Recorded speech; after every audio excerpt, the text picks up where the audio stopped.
Student on YouTube channel. पिछले video में जितना पढ़े थे उसका तेज़ी से हम लोग रिवीजन कर लेते हैं। हम लोग विद्युत धारा यानी करंट इलेक्ट्रिसिटी के बारे में पढ़े थे। उसमें हम लोग सबसे पहले पढ़े थे कि आवेश प्रवाह के आधार पर पदार्थों को दो वर्गों में विभाजित किया जाता है, जिसमें कि एक प्रकार के पदार्थ को विद्युत रोधी या चालक कहा जाता है, दूसरे प्रकार के पदार्थ को चालक कहा जाता है। विद्युत रोधी वैसे पदार्थ होता है जिनसे आवेश का प्रवाह नहीं होता है। चालक वैसा पदार्थ होता है जिनसे आवेश का प्रवाह होता है।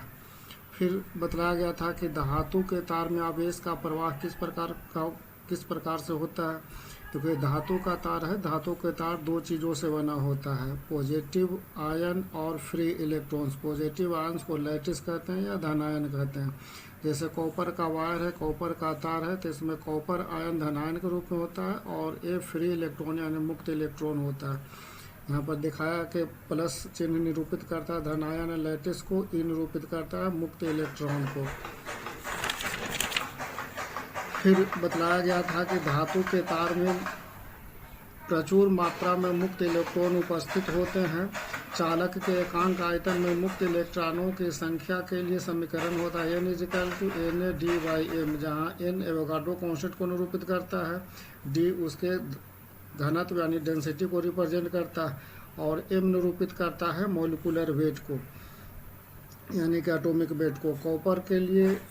कॉपर का डेंसिटी होता है 9 ग्राम पर cm³। इसका मॉलिक्यूलर लगभग होता है 64 ग्राम पर मोल। और ये सब वैल्यू इसमें बैठाएंगे तो उसमें free electron per unit volume की संख्या निकल जाता है और ये संख्या काफ़ी लार्ज होता है जो निरूपित करता है। फिर आपको बताया गया था कि किसी चालक तार के किनारों को बैटरी से जोड़ते हैं तो चालक तार में इस डायरेक्शन में विद्युत धारा प्रवाहित होता है और इस विद्युत धारा का कारण होता है मुक्त इलेक्ट्रॉन का प्रवाह होना। मुक्त इलेक्ट्रॉन का प्रवाह इस डायरेक्शन में होता है, विद्युत धारा इसके अपोजिट डायरेक्शन में लिया जाता है, ये कन्वेंशन है। तो यहाँ पर आई विद्युत धारा को निरूपित कर रहा है और मुक्त इलेक्ट्रॉन इस डायरेक्शन में फ्लो कर रहा है।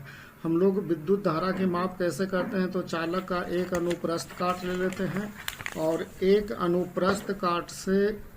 अनुप्रस्थ काट लिया गया। एक अनुप्रस्थ काट से जो आवेश का प्रवाह होता है उस आवेश के प्रवाह के दर के द्वारा विद्युत धारा का मेजरमेंट होता है। यहाँ पर इसमें बतलाया गया था यदि चालक एक अनुप्रस्थ काट से t समय में q आवेश प्रवाहित होता है तो चालक में विद्युत धारा का मान होता है I=q/t। q का मतलब होता है Ne/t और इस तरीके से इस समीकरण के द्वारा विद्युत धारा की माप होती है। SI विद्युत धारा का SI मात्र 1 एम्पियर होता है और 1 एम्पियर 1 कूलम पर सेकंड के बराबर होता है। विद्युत धारा का अन्य मात्रक AB एम्पियर और स्टैट एम्पियर होता है। एम्पियर AB एम्पियर और स्टैट एम्पियर के बीच में एक रिलेशन है। इस रिलेशन को याद रखा जाता है, ऑब्जेक्टिव एग्जाम में, बोर्ड के एग्जाम में पूछा जाता है। फिर इस पर आधारित न्यूमेरिकल बतलाया गया था कि किसी चालक तार में 1 एम्पियर की धारा प्रवाहित होने पर किसी अनुप्रस्थ काट से प्रति सेकंड इलेक्ट्रॉनों की संख्या ज्ञात करें। तो इस तरीके से निकाला गया था कि I का वैल्यू 1 एम्पियर, T का वैल्यू 1 सेकंड और इस तरीके से बैठाएंगे तो 1 एम्पियर इतना इलेक्ट्रॉन प्रति सेकंड के रूप में आया था और ये बोर्ड के एग्जाम में ऑब्जेक्टिव में कई बार पूछा गया है, इसलिए इसको याद रखना है। फिर दूसरा क्वेश्चन ये बतलाया गया था कि किसी चालक के एक अनुप्रस्थ काट से प्रति सेकंड इतना इलेक्ट्रॉन प्रवाहित हो रही है, चालक में विद्युत धारा ज्ञात करे। तो इस तरीके से दिया हुआ है, I का मान निकालना था, इस तरीके से हम लोग I का मान निकाले हैं। यहाँ पर एक नया चीज ऐड किया है कि परमाणु के कक्षा में इलेक्ट्रॉन के गति के कारण विद्युत धारा।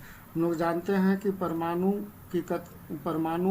में इलेक्ट्रॉन नाभिक के चारों तरफ वृत्तीय पथ पर घूमता है, तो इलेक्ट्रॉन के वृत्तीय पथ पर घूमने के कारण इस कक्षा में विद्युत धारा प्रवाहित होने लगता है।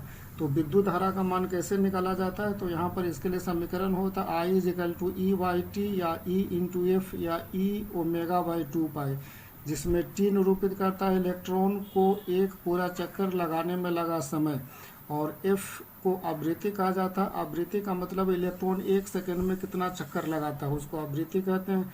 ओमेगा इलेक्ट्रॉन का कोणीय वेग है यानी एंगुलर स्पीड है और ई इलेक्ट्रॉन पर का चार्ज है। तो इतना बतलाया गया था पिछले वीडियो में।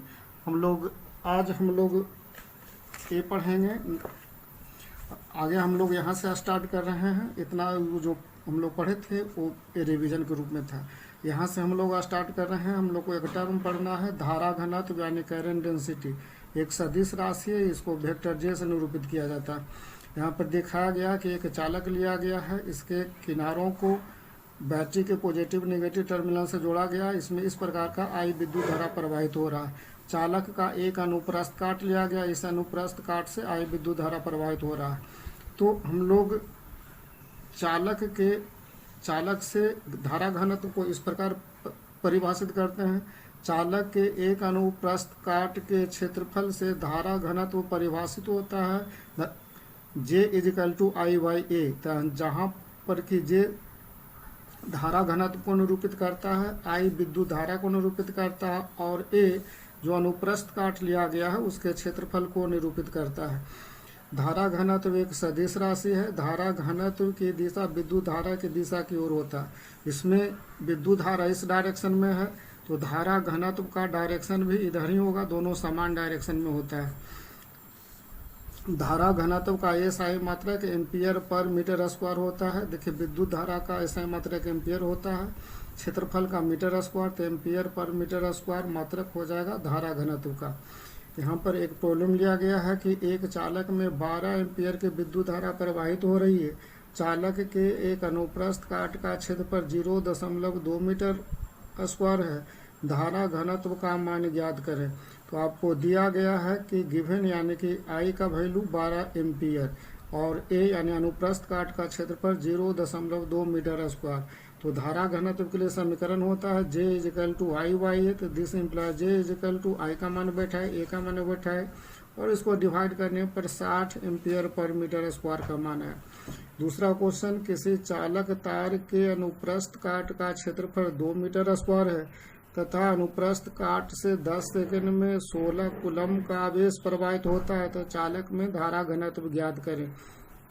तो यहाँ पर दिया गया है Q का वैल्यू 16 कूलम, T का वैल्यू 10 सेकंड और A यानी अनुप्रस्थ काट का क्षेत्रफल 2 मीटर स्क्वायर है। तो सबसे पहले हम लोग धारा का मान निकालेंगे। I = QIT यानी 16 कूलम बाई 10 सेकेंड यानी 1.6 कूलम पर सेकेंड यानी 1.6 एम्पियर विद्युत धारा का मान आ गया। अब हम लोग धारा घनत्व का मान निकालेंगे। तो धारा घनत्व के लिए समीकरण होता है J = I/A। तो 1.6 एम्पियर बाय 2 मीटर स्क्वायर, इसको डिवाइड करने पर 0.8 एम्पियर पर मीटर स्क्वायर होता है। अब है कि किसी चालक तार को बैटरी के टर्मिनल से जोड़ देते हैं तो चालक तार में दो चीजें स्थापित हो जाता है, जिसमें एक को कहते हैं विद्युत क्षेत्र और दूसरा है विद्युत विभव। इसलिए यहाँ पर लिखा गया कि चालक में विद्युत क्षेत्र और विद्युत विभव, electric field and electric potential in conductor. तो देखिए यहाँ पर दिखाया गया कि एक चालक लिया गया है। चालक का एक किनारा को P दर्शाया गया है, चालक के दूसरे किनारा को N दर्शाया गया है। P किनारा को बैटरी के पॉजिटिव टर्मिनल से जोड़ा गया है और चालक के N किनारा को बैटरी के नेगेटिव टर्मिनल से जोड़ा गया है। और बैटरी के दोनों टर्मिनल यानी पॉजिटिव टर्मिनल नेगेटिव टर्मिनल के बीच का विभवांतर यानी पोटेंशियल डिफरेंस भी है। चालक में लैटिस को दर्शाया गया है और चालक का मुक्त इलेक्ट्रॉन इस तरीके से इसमें गति करता हुआ दिखाई दिया। देखिए इसमें होता क्या है कि जब चालक के छोरों को एक बैटरी के टर्मिनल से जोड़ा जाता है तो चालक में विद्युत क्षेत्र, यह एक सदिश राशि, इसको सदिश से निरूपित किया जाता है और विद्युत विभव स्थापित हो जाता है। विद्युत क्षेत्र चालक के मुक्त इलेक्ट्रॉनों पर विद्युत बल लगाता है, जिससे मुक्त इलेक्ट्रॉन चालक में निम्न विभव से उच्च विभव की ओर गति करता है। ये इंपॉर्टेंट पॉइंट है, बोर्ड के एग्जाम में ऑब्जेक्टिव में पूछा जाता है कि मुक्त इलेक्ट्रॉन चालक में निम्न विभव से उच्च विभव की ओर गति करता है। तो देखिए स्टूडेंट, यहाँ पर ये जो बैटरी है चालक में विद्युत क्षेत्र यानी E को स्थापित करता है। यह विद्युत क्षेत्र मुक्त इलेक्ट्रॉन पर विद्युत क्षेत्र के दिशा के अपोजिट में यानी उसके विपरीत में देखिए विद्युत बल लगा रहा है और इस विद्युत बल के कारण यानी इस बल के कारण इलेक्ट्रॉन इस परिपथ में इस प्रकार गति करता है। यानी कि इलेक्ट्रॉन के गति करने का कारण है विद्युत क्षेत्र के द्वारा लगाया गया विद्युत बल और इलेक्ट्रॉन इस तरीके से विपरीत दिशा में गति करता है और इलेक्ट्रॉन जिस वेग से गति करता है उसको अपवाह वेग या संवहन वेग कहते हैं।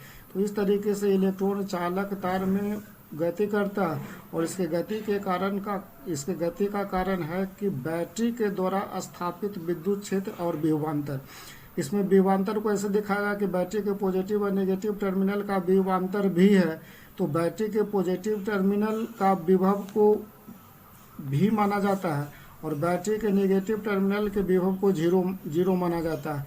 तो देखो, चालक का किनारा P इसके पॉजिटिव टर्मिनल से जुड़ा हुआ है, तो P किनारे का विभव V के बराबर माना जाता है और इस चालक तार का जो किनारा N है बैटरी के नेगेटिव टर्मिनल से जोड़ा गया है, तो N किनारे के विभव को जीरो माना जाता है, एक कन्वेंशन है। तो यहाँ पर E निरूपित कर रहा है चालक में विद्युत क्षेत्र, L निरूपित कर रहा है चालक की लंबाई और V के बारे में लिखा गया है बैटरी के धनात्मक और ऋणात्मक टर्मिनलों के बीच का विभवांतर, इसलिए V को लिखा गया V plus minus V minus. तो V प्लस का मतलब है बैटरी के धनात्मक टर्मिनल का विभव और V माइनस निरूपित कर रहा है बैटरी के ऋणात्मक टर्मिनल का विभव। तो बैटरी के धनात्मक और ऋणात्मक टर्मिनल के विभव के अंतर को V से निरूपित किया जाता है, यानी बैटरी के दोनों टर्मिनल का विभवांतर कहा जाता है। और बैटरी के पॉजिटिव टर्मिनल का जितना विभव होता है उतना ही विभव होता है चालक के P किनारे का, और बैटरी के नेगेटिव टर्मिनल का जितना विभव होता है उतना ही होता है किनारा N का। तो पॉजिटिव टर्मिनल का विभव को यहाँ पर V से माना जाता है, इसलिए यहाँ का विभव V, और नेगेटिव टर्मिनल के विभव को जीरो माना जाता है, इसलिए यहाँ N पॉइंट का विभव है N।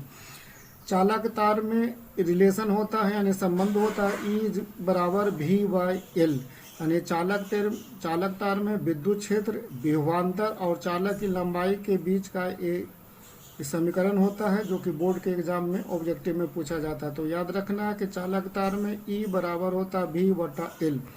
देखिए, विद्युत क्षेत्र क्या होता है उसको ऐसे डिफाइन करना है कि एकांक आवेश, या एकांक आवेश उसको कहेंगे जो 1 कूलम का आवेश है। तो एकांक आवेश पर लगने वाला विद्युत बल को विद्युत क्षेत्र कहा जाता है, यानी इस चालक तार में एकांक आवेश के मान पर जितना विद्युत बल लगेगा उस विद्युत बल को विद्युत क्षेत्र कहा जाता है। और इसको समीकरण के रूप में लिखा जाता है E बराबर F/Q, जहाँ F विद्युत बल को निरूपित करता है और Q आवेश को निरूपित करता है। इसके बाद विद्युत क्षेत्र का SI मात्रक होता है वोल्ट पर मीटर, यानी वोल्ट बटा मीटर, या दूसरा इसका SI मात्रक है न्यूटन बटा कूलम, और न्यूटन बटा कूलम को N/C लिखा जाता है, वोल्ट पर मीटर को V/M लिखा जाता है। विद्युत विभव का SI मात्रक वोल्ट होता है या जूल पर कूलम भी कहते हैं, यानी J/C, J जूल के लिए, C पर कूलम। देखिए, विद्युत परिपथ में किसी बिंदु पर एकांक आवेश के ऊर्जा को विद्युत विभव कहा जाता है। देखिए, विद्युत विभव को आपको ऐसे समझना है कि विद्युत परिपथ में किसी बिंदु पर एकांक आवेश के ऊर्जा, यानी विद्युत परिपथ में जब आवेश गति करता है, यानी विद्युत परिपथ में जब इलेक्ट्रॉन गति करता है तो अलग अलग बिंदु पर उसका ऊर्जा का अलग अलग मान होता है। तो किसी बिंदु पर जो ऊर्जा का मान होता है उस ऊर्जा को मान को विद्युत विभव कहा जाता है। इसलिए यहाँ पर लिखा गया कि परिपथ में किसी बिंदु पर एकांक आवेश के ऊर्जा को विद्युत विभव कहा जाता है, और समीकरण के रूप में उसको लिखा जाता है V बराबर U/Q, या U के बदले W भी लिखा जाता है, यानी कि V बराबर W/Q। W या U ऊर्जा या कार्य को निरूपित करता है और Q आवेश को निरूपित करता है। तो इस समीकरण को याद रखा जाता है, ये बोर्ड के एग्जाम में ऑब्जेक्टिव में पूछा जाता है कि चालक तार में विभवांतर बराबर होता है, यानी किसी बिंदु का विभव या विभवांतर U/Q होता है या W/Q होता है, जिसमें W या U ऊर्जा कार्य को निरूपित करता है, Q आवेश को निरूपित करता है। ये जो फिगर दिखाया गया, ये जो फिगर यहाँ पर दिखाया गया, इस फिगर में Vp यानी तार के छोर P का विद्युत विभव को निरूपित कर रहा है। Vn = तार के छोर N के विभव का विद्युत विभव है, और Vp का वैल्यू V+ के बराबर होता है, यानी V। यानी यहाँ पर दिखाया कि जो चालक तार है, चालक तार के किनारे P का विभव बैटरी के धनात्मक टर्मिनल के विभव के बराबर होता है, और छोर N का विभव इसके नेगेटिव टर्मिनल के विभव के बराबर होता है। इसलिए दिखाया गया है कि Vp बराबर V+, यानी छोर P का विभव और धनात्मक टर्मिनल का विभव दोनों बराबर होता है, जो कि V के बराबर होता है, और छोर N और नेगेटिव टर्मिनल का विभव बराबर होता है, जो कि 0 होता है। अब उसके बाद हम लोग को पढ़ना है संवहन या अपवाह वेग, ड्रिफ्ट स्पीड। उसको VD से निरूपित किया जाता है, D सब्स्क्रिप्ट ला के यहाँ पर दिखाया गया है। कहता है जब किसी चालक में विद्युत क्षेत्र लिखिए या विभवांतर लिखिए, दोनों एक ही बात है। जब किसी चालक में विद्युत क्षेत्र स्थापित होता है तो चालक के मुक्त इलेक्ट्रॉन एक औसत वेग से गति करते हैं। इस औसत वेग को इलेक्ट्रॉनों का अपवाह वेग कहा जाता है। अपवाह वेग कहा जाता है। अपवाह वेग का मान होता है, यानी अपवाह वेग के लिए समीकरण होता है VD समानुपाती E यानी विद्युत क्षेत्र, और इस समानुपाती का चिन्ह हटा करके बराबर का चिन्ह देंगे तो यहाँ पर एक कांस्टेंट माना जाएगा। इसमें VD अपवाह वेग को निरूपित करता है, E विद्युत क्षेत्र के एक नियतांक है। और अभी हम लोग देखे थे कि E बराबर V/L होता है, तो यहाँ पर E के बदले V/L बैठाएंगे तो ऐसा हो जाएगा। और इसमें सबका मान बैठाने पर अपवाह वेग का मान लगभग 10⁻⁴ मीटर पर सेकेंड होता है, -4 मीटर पर सेकेंड होता है, या 10⁻⁻² सेंटीमीटर पर सेकेंड होता है अपवाह वेग का। तो संवहन या अपवाह वेग को हम लोग परिभाषित किए। इसको परिभाषित करने का मतलब ये हुआ कि जब चालक में विद्युत क्षेत्र स्थापित किया जाता है तो चालक में मुक्त इलेक्ट्रॉन एक औसत वेग से गति करते हैं, और मुक्त इलेक्ट्रॉन चालक तार में जिस औसत वेग से गति करते हैं उस औसत वेग को इलेक्ट्रॉनों का संवहन या अपवाह वेग कहा जाता है।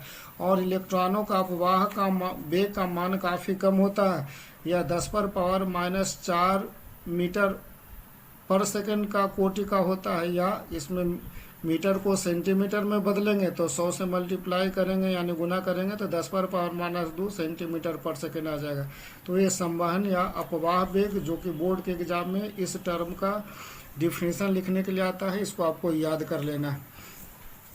फिर स्टूडेंट्स, ड्रिफ्ट स्पीड के लिए यानी अपवाह वेग के लिए एक समीकरण तो ये है, इसके अलावा भी एक और समीकरण होता है। दूसरा जो समीकरण है ड्रिफ्ट स्पीड VD = I/A/NE होता है, और I/A को J भी लिखा जाता है, यानी इसको ड्रिफ्ट स्पीड को JY/NE भी लिख सकते हैं, जहाँ पर कि I विद्युत धारा को निरूपित करता है, A चालक के अनुप्रस्थ काट का क्षेत्रफल है, J धारा घनत्व जिसका मान J = I/A होता है। तो यहाँ पर I/A के बदले J लिखा गया और NE रह गया, यानी कि VD = I/NE या JY/NE। N है चालक के एकांक आयतन में मुक्त इलेक्ट्रॉनों की संख्या। अलग अलग प्रकार के चालक के एकांक आयतन में मुक्त इलेक्ट्रॉनों की संख्या अलग अलग होता है, और इसका मान काफ़ी ज़्यादा होता है, प्रचुर मात्रा में होता है। E निरूपित करता है 1.6 × 10⁻⁻19 कूलम को, यानी एक इलेक्ट्रॉन पर आवेश का ये मान होता है। तो इस प्रकार चालक के अपवाह वेग के लिए आपको दो समीकरण याद रखना है। एक समीकरण ए वाला VD = K/E या K/V/L, और बोर्ड के एग्जाम में ये रिलेशन पूछा जाता है, इसलिए आपको ये याद रखना है ऑब्जेक्टिव के लिए, इस रूप में या इस रूप में या इस रूप में। और दूसरा ये भी पूछा जाता है कि अपवाह वेग VD = I/NE होता है या JY/NE, तो दोनों समीकरण आपको याद रखना है। चलिए हम लोग एक और टर्म को डिफाइन करने जा रहे हैं, जिसको गतिशीलता कहते हैं, मोबिलिटी, और इसको म्यू से निरूपित किया जाता है। यानी हम लोग को नेक्स्ट टर्म परिभाषित करना है गतिशीलता, जिसको अंग्रेजी में मोबिलिटी कहते हैं, इसको म्यू से निरूपित करते हैं। देखिए गतिशीलता क्या है कि चालक में इलेक्ट्रॉन के अपवाह वेग और चालक में स्थापित विद्युत क्षेत्र के अनुपात को इलेक्ट्रॉनों की गतिशीलता कहते हैं, इसको म्यू से निरूपित किया गया है। यानी गतिशीलता का सिंपल सा डिफिनीशन है कि चालक में मुक्त इलेक्ट्रॉनों का अपवाह वेग और चालक में स्थापित विद्युत क्षेत्र के अनुपात को गतिशीलता कहते हैं, यानी इलेक्ट्रॉनों का गतिशीलता कहते हैं। इसलिए यहाँ पर लिखा गया कि किसी चालक में मुक्त इलेक्ट्रॉनों के अपवाह वेग के परिमाण और विद्युत क्षेत्र के परिमाण के अनुपात को मुक्त इलेक्ट्रॉनों का गतिशीलता कहा जाता है, अर्थात म्यू = VD/E। तो VD अपवाह वेग के परिमाण को निरूपित करता है और E विद्युत क्षेत्र के परिमाण को निरूपित करता है। तो अपवाह वेग और विद्युत क्षेत्र के परिमाण के अनुपात को गतिशीलता कहते हैं। और ये रिलेशन याद रखना, ये भी ऑब्जेक्टिव में पूछा जाता है। गतिशीलता का एसआई मात्रक, तब इसका एसआई मात्रक मीटर पर सेकेंड होता है और इसका वोल्ट पर मीटर होता है। तो इस तरीके से वैल्यू बैठाओगे तो गतिशीलता का एसआई मात्रक मीटर स्क्वायर पर वोल्ट पर सेकेंड आएगा। तो जहाँ पर एम मीटर को निरूपित करता है, मीटर को निरूपित करता है, भी वोल्ट को निरूपित करता है, एस सेकंड को निरूपित करता है। तो इस तरीके से हम लोग गतिशीलता यानी मोबिलिटी को डिफाइन किए। मोबिलिटी भी बोर्ड के एग्जाम के लिए इम्पोर्टेंट होता है, ये डिफिनेशन लिखने के लिए आता है और ऑब्जेक्टिव में ये समीकरण पूछा जाता है। गतिशीलता का एसआई मात्रक भी बोर्ड के एग्जाम के लिए इम्पोर्टेंट है, ये भी पूछा जाता है, इसलिए आपको इसको याद कर लेना है। अब हम लोग पढ़ने जा रहे हैं प्रतिरोधक और प्रतिरोध क्या होता है। प्रतिरोधक और प्रतिरोध, प्रतिरोधक को अंग्रेजी में रेजिस्टर कहते हैं और प्रतिरोध को रेजिस्टेंस कहते हैं। तो देखिए प्रतिरोधक और प्रतिरोध क्या है इसके बारे में जानेंगे। तो देखिए ये चालक तार है, चालक तार के किनारों को बैटरी के पॉजिटिव और नेगेटिव टर्मिनल से जोड़ने पर इसमें विद्युत धारा प्रवाहित होने लगता है। विद्युत धारा प्रवाहित होने का कारण होता है इसमें इलेक्ट्रॉन का गति करना। और इलेक्ट्रॉन गति क्यों करता है, तो इलेक्ट्रॉन के गति करने का कारण होता है कि यह बैटरी इसमें विद्युत क्षेत्र स्थापित करता है और विद्युत क्षेत्र मुक्त इलेक्ट्रॉनों पर बल लगाता है, यानी विद्युत बल लगाता है और इसी विद्युत बल के कारण इलेक्ट्रॉन इस चालक में गति करता है। अब देखिए इलेक्ट्रॉन जब इस चालक में गति करता है तो गति करने के क्रम में बार बार चालक के धनायनों से टकराता है। तो इलेक्ट्रॉन जब चालक के धनायनों से टकराता है तो इलेक्ट्रॉन की ऊर्जा क्षय हो जाता है, यानी इलेक्ट्रॉन की ऊर्जा में कमी आता है। तो इस प्रकार मुक्त इलेक्ट्रॉन चालक में गति करता है तो बार बार लैटिस से टकराता है, यानी कि यह लैटिस मुक्त इलेक्ट्रॉनों के प्रवाह में गतिरोध उत्पन्न करता है। तो मुक्त इलेक्ट्रॉनों के प्रवाह में गतिरोध उत्पन्न करने को प्रतिरोध कहते हैं। और मुक्त इलेक्ट्रॉनों के प्रवाह में गतिरोध कौन उत्पन्न करता है, तो चालक तार का लैटिस यानी चालक तार, और इस चालक तार को प्रतिरोधक कहते हैं। तो याद रखना कि प्रतिरोधक का मतलब होता है चालक तार, और चालक तार में मुक्त इलेक्ट्रॉन बारंबार धनायनों से टकराता है, जिसके कारण मुक्त इलेक्ट्रॉन का गति अवमंदित हो जाता है और मुक्त इलेक्ट्रॉन बार बार लैटिस से टकराता है, यानी लैटिस मुक्त इलेक्ट्रॉनों के प्रवाह में गतिरोध उत्पन्न करता है। इस गतिरोध को प्रतिरोध कहते हैं। इसीलिए यहाँ पर लिखा गया है कि चालक के मुक्त इलेक्ट्रॉन गति करने के क्रम में बारंबार धनायनों यानी लैटिस से टकराते हैं, जिससे इलेक्ट्रॉनों की ऊर्जा घट जाती है। अतः चालक मुक्त इलेक्ट्रॉनों के प्रवाह में गतिरोध उत्पन्न करते हैं। इस गतिरोध को चालक का प्रतिरोध कहा जाता है और चालक को प्रतिरोधक कहा जाता है। तो याद रखना है चालक तार को प्रतिरोधक कहा जाता है और इसमें जब इलेक्ट्रॉन गति करता है तो चालक तार के धनायन इलेक्ट्रॉन के प्रवाह में गतिरोध उत्पन्न करता है और गतिरोध उत्पन्न करने के गुण को इसका प्रतिरोध कहते हैं। और इसी चालक तार के प्रतिरोध को सांकेतिक रूप में ऐसे निरूपित किया जाता है, यानी ये जो चालक तार है, चालक तार के बदले हम लोग ए वाला संकेत इस्तेमाल करेंगे। और चालक तार जो प्रतिरोध उत्पन्न करता है, प्रतिरोध को संकेत आर के द्वारा निरूपित किया जाता है। तो इस तरीके से आगे जब हम लोग परिपथ बनाएंगे तो इसके जगह पर हम लोग ऐसा भी दिखा सकते हैं। कोई ज़रूरी नहीं है कि हम लोग इतना बड़ा चालक तार बना के दिखाएं, केवल इस संकेत से भी काम चलाएंगे। यानी इस सर्किट के ये समतुल्य सर्किट है जो कि दिखाया गया।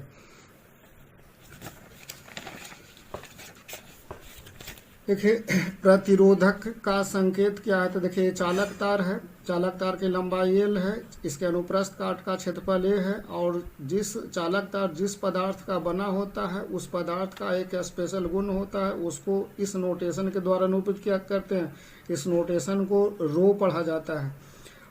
तो ये जो चालक तार है, चालक तार के बदले इस प्रकार का संकेत आगे के परिपथ में हम लोग इस्तेमाल करेंगे।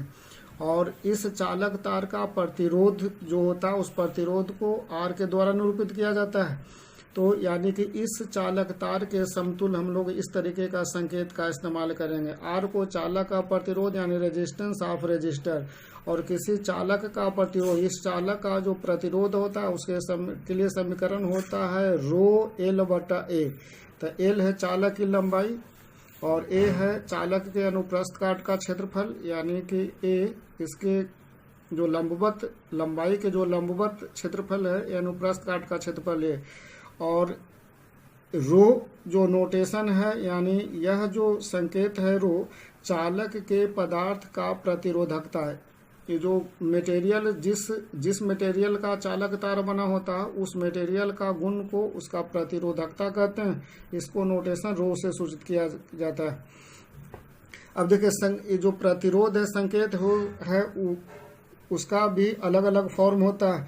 देखिए केवल ऐसे बना हुआ है तो इसको हम लोग फिक्स रेजिस्टेंस कहते हैं, यानी निश्चित प्रतिरोधक का प्रतिरोध, निश्चित प्रतिरोध का प्रतिरोधक, इस संकेत को। इसमें अगर एक एरो लगा देंगे तो परिवर्ती प्रतिरोधक कहलाता है, यानी कि ऐसा प्रतिरोधक है जिसका प्रतिरोध का मान बदलते रहता है। और यहाँ पर एक धारा नियंत्रक का संकेत है, यानी इसको रियोस्टेट कहते हैं। रियोस्टेट को संकेत में आर से डिनोट करते हैं। इसमें देखिए एक प्रतिरोधक है, ऊपर से इस तरीके का व्यवस्था किया गया। इसमें भी प्रतिरोध का मान परिवर्तित होता है, और जब प्रतिरोध का मान परिवर्तित होता है परिपथ में विद्युत धारा का मान बदलता है, इसलिए इसको धारा नियंत्रक कहते हैं। तो विद्युत परिपथ बनाने के क्रम में कभी इस प्रकार का प्रतिरोध हम लोग इस्तेमाल करते हैं, फिर इस तरीके का प्रतिरोधक इस्तेमाल करते हैं, या इस तरीके का प्रतिरोधक इस्तेमाल करते हैं।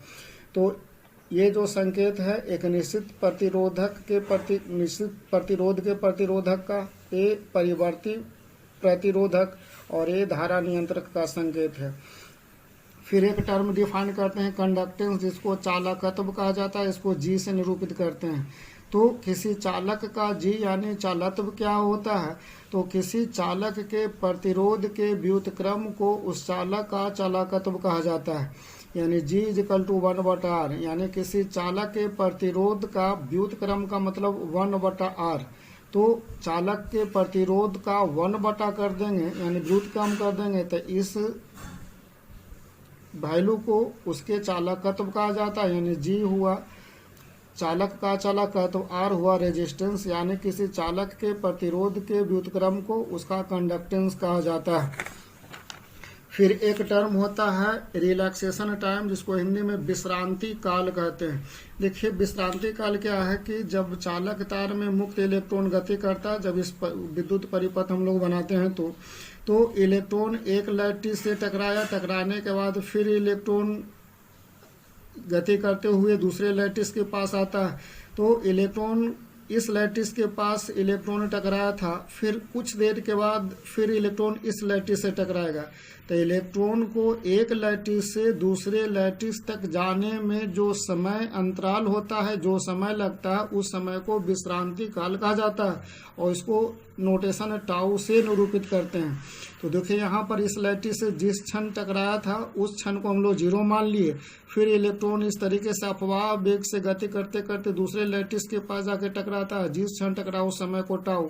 तो इलेक्ट्रॉन को यहाँ से यहाँ तक आने में जो समय अंतराल है, उस समय अंतराल को उसका विश्रांति काल कहते हैं, यानी रिलैक्सेशन टाइम कहते हैं, और इसको इस नोटेशन से डिनोट किया जाता है। इस नोटेशन को हम लोग टाउ कहते हैं। तो यहाँ पर लिखा गया कि चालक में मुक्त इलेक्ट्रॉनों को दो धनायनों से टक्कर में लगा समय अंतराल को इलेक्ट्रॉनों का विश्रांति काल कहा जाता है। यानी लिखाया गया है कि एक लैटिस के बाद इलेक्ट्रॉन दूसरे लैटिस से टकराएगा, तो एक लैटिस से दूसरे लैटिस तक आने में जो समय लगता है, जो समय अंतराल होता है, उस समय अंतराल को उसका विश्रांति काल कहा जाता है। उसी को यहाँ पर डिफाइन किया गया। और एक इलेक्ट्रॉन को एक लैटिस से दूसरे लैटिस तक आने में जो समय लगता है वो समय काफी कम होता है। यहाँ पे लिखा गया विश्रांति काल की कोटि 10⁻⁻14 सेकंड की होती है। यानी इलेक्ट्रॉन को एक लैटिस से दूसरे लैटिस तक आने में जो समय लगता है वह 10⁻14 सेकंड के लगभग का होता है। यानी चालक तार में एक लैटिस से दूसरे लैटिस के बीच की दूरी काफी कम होता है। हम लोग फिगर दर्शाने में, फिगर स्पष्ट बनने के लिए दो लैटिस के बीच की दूरी दिखा देते हैं। रियली में दो लैटिस के बीच की दूरी काफी कम होता है, जिसके कारण इलेक्ट्रॉन काफी कम समय में एक लैटिस से दूसरे लैटिस तक आ जाता है। यदि टाउ विश्रांति काल को निरूपित करता है तो मुक्त इलेक्ट्रॉनों का अपवाह वेग, उसके लिए समीकरण होता है v t is equal to e into e बटा एम इंटू टाउ, या इसी को ऐसे लिखा जाता है, टाउ को यहाँ कर देंगे, ई को यहाँ कर देंगे तो ऐसे लिखा जाता है। और ई जो टर्म है इस टर्म के बदले के लिख सकते हैं, यानी के इंटू ई, जहाँ K is equal to E tau by M, यानी कॉन्स्टेंट के का मान ई टाउ बटा एम होता है। ये विद्युत क्षेत्र को निरूपित करता है, एक एम इलेक्ट्रॉन का द्रव्यमान और ई इलेक्ट्रॉन पर आवेश को निरूपित करता है।